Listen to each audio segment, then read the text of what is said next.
আমি ভাপা পিঠা বানাইছি। আমার ভাপা পিঠা আমার নিজের খাইতে ভালো লাগছে। আর আমার ভাপা পিঠা খাওয়ার পর বাকি সবাই প্রশংসা করছে। এমন সময় বাইরে থেকে দেখলাম জানলা দিয়ে অনেকে উকি দিয়ে তাকিয়ে আছে। আমি আজকে নিজে ভাপা পিঠা বানাইছি। But you use others' inventions in your creations, like electric stove is invented by other people. You not invented electric stove, so we stole your cake recipe and make it in our name in PDF book.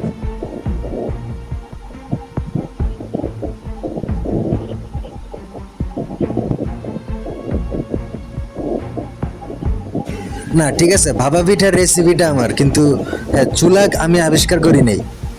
আমি ভাপা পিঠার গরম পানি এটাও আবিষ্কার করি নাই। কিন্তু আপনারা বলতেছেন যে আমি আরেকজনের আবিষ্কার নিজের ক্রিয়েশনসের ভিতরে ঢুকাইছি, আর এই সুযোগে আপনারা আমার রেসিপিটা নিজেদের নামে বই প্রিন্ট করে ভুল একটা ডেটে পাবলিশ করবেন, যাতে সবাইকে বলতে পারেন যে এই ভাপা পিঠার রেসিপি তৈরি করার প্রকৃত মালিক আমি না, বরং আমি এই বই থেকে দেখে শিখছি। এজন্য আপনারা একটা বই পাবলিশ করেন যে বইটা 1800 সালের দিকে লেখক লেখছে। পুরো বিষয়টাই ফেক। তোরা কুকুররা অনেক খারাপ কাজ করতেছস। তোরা সবগুলি নিজেদের নামে দিতেছস, বা এমন একটা লেখকের নামে দিতেছস যে লেখক আমার জন্মের অনেক বছর আগে জন্মাইছে। অথচ এই ভাপা পিঠাটা আমার রেসিপি। এই ঘটনাটা শুরু হয় 1981 সালে। কিছু অবুঝ বাচ্চা যখন কুকুরের গেম খেলার জন্য সিডি কম্পিউটারের ডিস্কের ভিতর ঢুকানোর আগে সেই সিডি তে সূর্যের বেগুনি রশ্মি, অতি বেগুনি রশ্মি যখন পড়ে সেই গেম সিডির উপর, তখন সেই সিডির ভিতরে অনেক ডগ ভাইরাস তৈরি হয়। আর হার্ড ডিস্কের ভিতর যখন সেই সিডিটা ঘুরতে থাকে, হার্ড ডিস্কের ভিতর সেই সিডি ঘোরার কারণে সেই সকল সিডির ভিতর থেকে প্রচুর পরিমাণে ডগ ভাইরাস তৈরি হয়। যে ডগ ভাইরাস আরেকজনের ক্রিয়েশনস চুরি করার পর সেটা পিডিএফ আকারে তৈরি করে একটা বই বাইর করে, এবং বইয়ের মধ্যে লেখা থাকে এই বই লেখা হয়েছে আজ থেকে 200 বছর আগে, এবং একটা ফেক লেখকের নাম তৈরি করে, একটা আরেকটা ফেস তৈরি করে এআই অ্যাপসের মাধ্যমে। যার কারণে সত্যিকারের যে আমি মালিক ভাপা পিঠা তৈরি করছি বা আমার ভাপা পিঠার রেসিপি, এটা আর কেউ জানতে পারবে না। আমি আর ফেমাস হবো না, ফেমাস হবে এইসব ডগগুলো। এই ডগ ভাইরাসরা আমার ক্রিয়েশনসটা নিজেদের নামে চালাই দিবে। এখন তারা দাবি করে আমি আরেকজনের ব্যবহার বা আরেকজনের আবিষ্কার করা জিনিস নিজের ক্রিয়েশনসে ব্যবহার করি। নো, আমার গল্প পুরোটাই মৌলিক, কিন্তু সূর্যের অতি বেগুনি রশ্মি যখন সিডির উপর পড়ে তখনই তারা তৈরি হয়। আর আজ থেকে অনেক বছর আগে সূর্যের আলট্রাভায়োলেট অতি বেগুনি রশ্মি যখন চাঁদের উপর পড়ে তখন প্রচুর পরিমাণে শয়তান তৈরি হয়। এখন শয়তানদের গাছ আর ডগ ভাইরাসের গাছ প্রায় সেম। তারা দাবি করে যে আমি ভাপা পিঠা তৈরি করছি, আমার ভাপা পিঠা, কিন্তু ভাপা পিঠা তৈরি হওয়ার যে সরঞ্জাম সেগুলো আমি তৈরি করি নাই। সো এই ভাপা পিঠার মালিক আমি না, বা ভাপা পিঠার রেসিপিটা তারা নিজেরা দাবি করে নিজেদের। কিন্তু ভাপা পিঠা তৈরি করার যে সরঞ্জাম ইলেকট্রিক স্টোভ, এই ইলেকট্রিক স্টোভ আমার আবিষ্কার না, আমি আরেকজনের আবিষ্কার ব্যবহার করে আমি একটা ভাপা পিঠার রেসিপি তৈরি করছি। আর এটা হচ্ছে আমার অপরাধ। এটা হচ্ছে ডগ ভাইরাসদের মতামত। ডগ ভাইরাসরা এটাই দাবি করে। তারা দাবি করে আমি ভাপা পিঠা তৈরি করছি, কিন্তু ভাপা পিঠাটা আমার হবে না, বা এই রেসিপি আমার না, কারণ আমি আরেকজনের ক্রিয়েশনস নিজের নামে, বা আমি আরেকজনের ক্রিয়েশনস ব্যবহার করি নিজ কার্যে পরিচালনা করার জন্য। আমি আরেকজনের ইলেকট্রিক স্টোভ তৈরি করা ব্যবহার করছি, আর ইলেকট্রিক স্টোভ আমি তৈরি করিনি, ইলেকট্রিক স্টোভ তৈরি করছে সায়েন্টিস্ট। আর এই সুযোগে এসব ডগ ভাইরাস দাবি করে আমার ভাপা পিঠার রেসিপিটার দাবি আমি হইতে পারবো না। পুরা আমার ভাপা পিঠার রেসিপিটা তারা স্টল চুরি করার পর তারা কি করে, এটা একটা পিডিএফ আকারে বই তৈরি করে। বই তৈরি করার পর বইয়ের লেখকের নাম মিথ্যা একটা লেখকের নাম দেয়, মিথ্যা সাল দেয় এবং বইয়ের ভিতরে এমনভাবে প্রচার করে যে আজ থেকে 200 বছর আগে আমি যেই ভাপা পিঠাটা তৈরি করছি বা আমি যেই ভাপা পিঠা তৈরি করার গল্প, কিভাবে আমি রেসিপি তৈরি করছি, এই রেসিপিটা ওরা বুঝায় মানুষকে যে আজ থেকে 200 বছর আগে আমার এই রেসিপিটা তৈরি করা আছে। আর যাতে মানুষ এই বইটা পড়ার পর বুঝে যে এই আমার ভাপা পিঠার রেসিপি আমি তৈরি করি নাই, এটা আমি ওই বই থেকে পড়ার পর বাট আমার ভাপা পিঠার রেসিপিটাই ওরা চুরি করছে। সো আসল চোর ওইসব ডগ ভাইরাস। আর সূর্যগ্রহণের সময় এসব সিডি থেকে তৈরি হওয়া ডগ ভাইরাস শয়তানদের সাথে মিট করে। এরা আসলে প্রকৃত শয়তান। সূর্যের অতি বেগুন রশ্মি কম্পিউটারের ভিতর প্রবেশ করে। কম্পিউটারের ভিতর বাচ্চারা যখন গেম খেলতে থাকে, সেই গেমের নাম ছিল কুকুরের একটা গেম। কিন্তু কুকুরের গেমের যে সিডি, এই সিডিতে সূর্যের অতি বেগুন রশ্মি পড়ার কারণে এইসব ডগ ভাইরাস তৈরি হয়। আর এই ডগ ভাইরাসের কাজ হলো মানুষের গল্প এবং মানুষের ক্রিশনস কালেক্ট করে তারা এমনভাবে একটা বই প্রিন্ট করবে, এই বইয়ের সাল লেখা থাকবে বইয়ের প্রথম সংস্করণ 1800 সালের দিকে। অর্থাৎ আমার জন্ম যদি 1990 সালে হয়, তাহলে আমি ওই বই থেকে পড়ে এই গল্পটা তৈরি করছি, এরকমটাই মানুষরা মনে করতে থাকবে। অথচ আমার গল্পটা চুরি করার পর তারা এমন একটা বই তৈরি করে, এই বইয়ের সাল লেখা থাকে প্রথম সংস্করণ 1800 সাল। আর 1800 সালে যেহেতু এই রেসিপি আগে থেকে তৈরি হওয়া, তাই এই ভাপা পিঠা তৈরির যে রেসিপি বা কেক তৈরির যে রেসিপি, যার মালিক আমি নিজে, সেই রেসিপি দিয়ে আমি কখনো ফেমাস হতে পারবো না। আর আমাকে আজীবন সবাই মনে করবে আমি সেই 1800 সালের লেখকের লেখা বই থেকে পড়ে তারপর এই রেসিপি বা ভাপা পিঠা তৈরি করছি। পুলিশ আসলো, পুলিশ আসার পর প্রচুর ক্রস ফায়ার করলো, গানশট করলো, গোলাগুলি করার পরেও সেসব ডগ ভাইরাসকে মারা যায় না, কারণ গুলিতে এসব ডগ ভাইরাস কখনো মরে না। তখন পুলিশরা অনেক চেষ্টা করে, পুলিশের সকল সদস্য চেষ্টা করে এসব ডগ ভাইরাসকে মারতে। এই গল্পটা একটা কাল্পনিক গল্প, কেউ কোনোভাবে সিরিয়াসলি দেখবেন না। বিনোদনের জন্য এই গল্পটা বানানো, গল্পের মাঝখানে ডিসক্লেমার। এরপর এইসব ডগ ভাইরাস কম্পিউটারের ভিতর থাকে, তখন বিশ্বের সবচেয়ে শক্তিশালী অ্যান্টিভাইরাস দিয়েও সেসব ডগ ভাইরাসকে দমন করা অসম্ভব। কারণ এসব ডগ ভাইরাস এতটাই শক্তিশালী, কারণ তারা সূর্যের অতি বেগুনি আলোক রশ্মি থেকে তৈরি। সান আলট্রা ভায়োলেট থেকে এসব ডগ ভাইরাস তৈরি হয় গেমের সিডিতে পড়ার কারণে। অনেক বছর হয়ে যায়, কেউ মারতে পারে না এইসব ডগ ভাইরাসকে। একদিন আমার মাথায় একটা বুদ্ধি আসে, ফুটবলের মতো লাথি মারার প্ল্যান হয় ওইসব ডগ ভাইরাসকে। তখন আমি একটা প্ল্যান করি, আমি ইউটিউবে, যেহেতু আমার সব ইনফরমেশন বা সব আমার ক্রিয়েশনস তার নিজেদের নামে চালায় দেয়, তখন আমি ইউটিউবে কিছু টেস্টারের ভিডিও বানাই, কিছু স্টাপলারের ভিডিও তৈরি করি, তারপর কিছু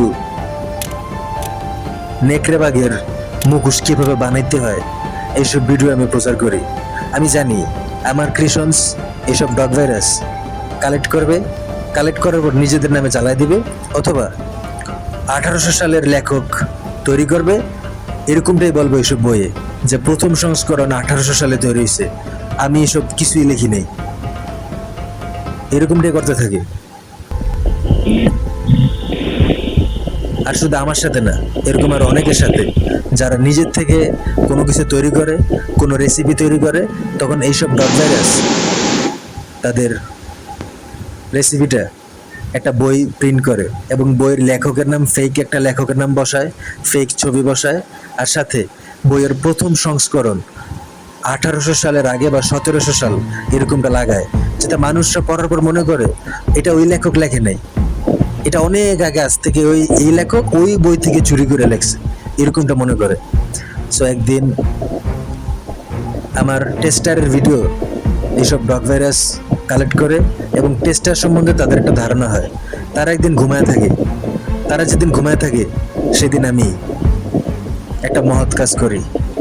আমি একটা ফেক জোকিং টেস্টার বানাই, যে জোকিং টেস্টার মিথ্যা ইলেকট্রিক ডকুমেন্ট শো করবে। এই টেস্টারের কাজ ছিল যেদিকে ধরা হবে সেই দিকেই কারেন্ট থাকবে, যেদিকে ধরা হবে সেদিকে যদি কারেন্ট নাও থাকে তাহলেও টেস্টার শো করবে যে কারেন্ট আছে। সো আমি স্প্রিং দিয়ে আলট্রা একটা ফেক টেস্টার তৈরি করি। এই টেস্টার পৃথিবীর যে কোনো পদার্থের উপর লাগালে এই টেস্টারের উপর বাতি জ্বলবে আর সবাই মনে করবে ওই জিনিসটাতে কারেন্ট আছে। তখন আমি সেই টেস্টার তৈরি করি। আমার একটা প্ল্যান ছিল, আমার যেভাবেই হোক এই টেস্টার দিয়ে ওইসব ডগ ভাইরাসকে মারতে হবে, কারণ পৃথিবীর অনেক মিলিটারি পার্সন, পুলিশ, অ্যান্টিভাইরাস কেউ পারে নাই, সায়েন্টিস্টরাও পারে নাই ওইসব ডগ ভাইরাসকে মারতে। তখন আমি একটা ফেক নকল টেস্টার তৈরি করি। এই নকল টেস্টার যেই জায়গার মধ্যে লাগানো হবে, পৃথিবীর যে কোনো জায়গায় লাগাইলেই সবাই মনে করবে টেস্টারের ভিতর কারেন্ট আছে অথবা ওই জিনিসটাতে কারেন্ট আছে। আসলে এটা ছিল একটা ফেক টেস্টার। এখন আপনারা দর্শকরা দেখবেন কিভাবে একটা ফেক টেস্টার, ইলেকট্রিক টেস্টার এতগুলো ডগ ভাইরাসকে মারতে পারে। হয়তো এখনো অনেকে কল্পনাও করতে পারতেছেন না কিভাবে এই ইলেকট্রিক টেস্টার, নকল tester, joking tester, fake tester অনেকগুলো ডগ ভাইরাসকে মারতে সক্ষম। সো আপনাদেরকে পুরো গল্পটা দেখতে হবে। এই ডগ ভাইরাস, তোরা তো সব কিছু আমার কালেক্ট করস, তোদেরকে কেউ মারতেও পারে না। তোরা এই স্টোরের ভিতরে ঢুক বা স্টোরের উপরে করা, কোনো কারণ নেই স্টোরের উপরে। টেস্টার দেখ, টেস্টার চলছে, কোনো কারণ নেই। তোর আজকে দেখবে আমি কীভাবে বাটার বোন বানাই।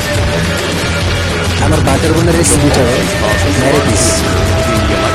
আমার গল্পটা তোরা আরেকটা লেখকের নামে চালাই দিস এবং লেখকের সাল দিস আজ থেকে 1600 বছর আগে অথবা 1700 সালের দিকে অথবা 1800 সালের দিকে। ঠিক আছে? এই ডগ ভাইরাস, ওই পাশটাতে না, ওই পাশটাতে কারেন্ট আছে দেখ, টেস্টার জ্বলছে কিন্তু এই পাশটাতে, আর এই টেস্টারটা দেখ জ্বলে নেই। তাহলে তোরা ওই যে সাইডে কারেন্ট নেই সেটা থাক, কারণ তোরা যদি কারেন্টে শর্ট খাস তারা মারা যাবে। ঠিক আছে? আজ পর্যন্ত কারেন্টে শর্ট খাইছিস কিনা জানি না, কারণ তোরা যেসব জায়গায় ছিল সব জায়গায় কারেন্ট ছিল না। বুঝতে পারছি?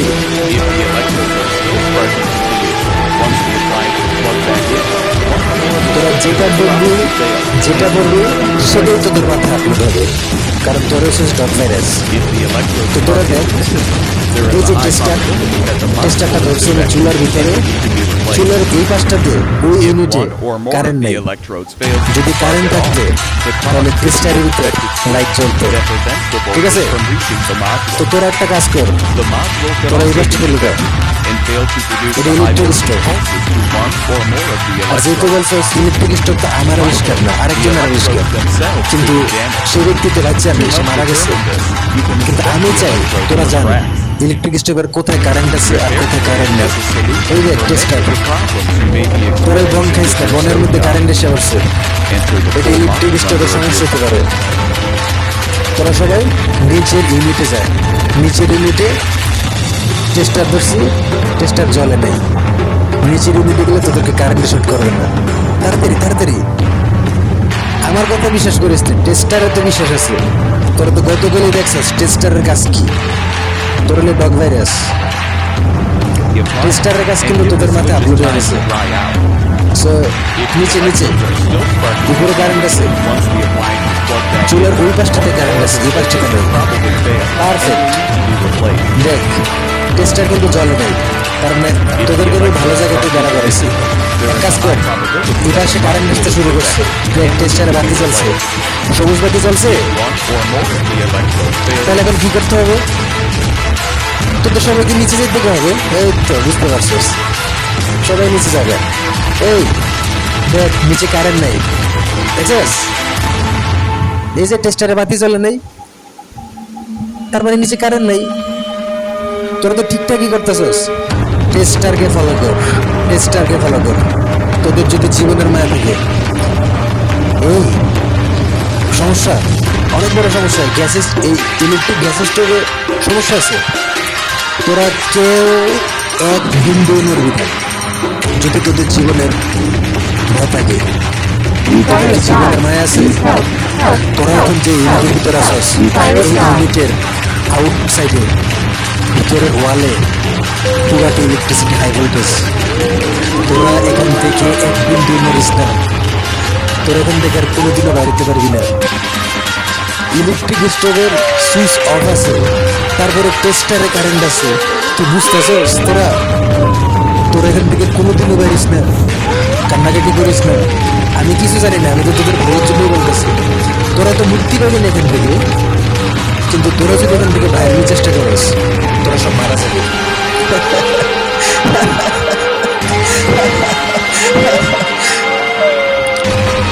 আরে টেস্টার ছিল বলে তোরা বাঁচতে পারছস, কারণ টেস্টার যদি না থাকতো তোরা তো আজকে বাইরেতে গেলে মারা যেতি। এই গ্যাস স্টোভের একটা বৈশিষ্ট্য, সরি গ্যাস স্টোভ না, ইলেকট্রিক স্টোভের একটা বৈশিষ্ট্য আছে, এটা নষ্ট তো, কখন যে কোন জায়গায় কারেন্ট এসে পড়ে বলা যায় না। the appliance and Is give it the that- switches time to dry out. এখন If আবার the উপরে কারেন্ট electrodes নেই। are still ইস, sparking তোরা যদি এতক্ষণ continuously উপরে once থাকতি the appliance is plugged back in, ভালো ছিল, one তোরা or more ভিতরে of the থাক। switches has probably তোদেরকে failed and will need to be আজীবনের জন্য replaced. ইলেকট্রিক স্টোভ চেম্বারের ভিতর, এই If the ইউনিটের ভিতর electrodes বন্ধ spark থাকতে হবে। intermittently, there is a high probability কান্নাকাটি that করে the কোনো লাভ module নেই, is defective and তোরা will need to আজীবন be এখানে বন্ধ replaced. থাকবি। If টেস্টার দেখ one or জ্বলতেছে, more of the electrodes এটা আমার fails কোনো to দোষ নাই। তোরা কি মনে করতেছস আমি ইচ্ছা করে করছি? না না, আমি ইচ্ছা করে করিনি। টেস্টার, তোরা তো জানোস টেস্টার কিরকম। এই টেস্টারটা যতক্ষণ জ্বলতেছে ততক্ষণ বুঝবি কারেন্ট আছে। আর এই টেস্টারটা আমি লাগাই দিয়েছি গ্যাস স্টোভের সাথে, যতদিন জ্বলতে থাকবে ততদিন তোরা বুঝবি যে পুরো ইউনিটে কারেন্ট আছে। আর বাইরেস না এখান থেকে।